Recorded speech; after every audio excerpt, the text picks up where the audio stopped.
भोजपुरी के trending star 5 जनवरी के लिए यानी स्पेशल सॉन्ग यानी दे रहे हैं trending star Khesari Lal Yadav ji com यानी 2026 के नए साल पे टीजर रिलीज किए हैं अपने ऑफिशियल चैनल यानी खेसारी लाल यानी फेसबुक पेज पे आज कुछ क्षण पहले पावर स्टार पवन जी का पोस्ट आता है। गाना का नाम है कि बानी लड़का, वही 5 जनवरी को उनको भी जन्मदिन है। यहाँ भी यानी खेसारी लाल यादव जी अपने पोस्टर रिलीज करके एक भोजपुरी इंडस्ट्री में है यानी विवाद विवाद कराना चाहते हैं। दोनों एक्टिव मतलब दोनों में कंपटीशन यानी पवन सिंह और खेसारी लाल में कंपटीशन होने जा रहा है।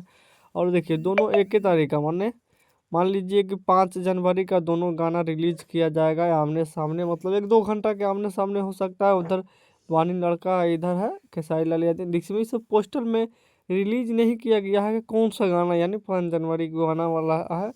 और यहाँ पे धमाल मचाने वाले हैं और खेसारी लाल यादव जी और पावर स्टार पवन जी। और इस वीडियो को देखने के लिए धन्यवाद।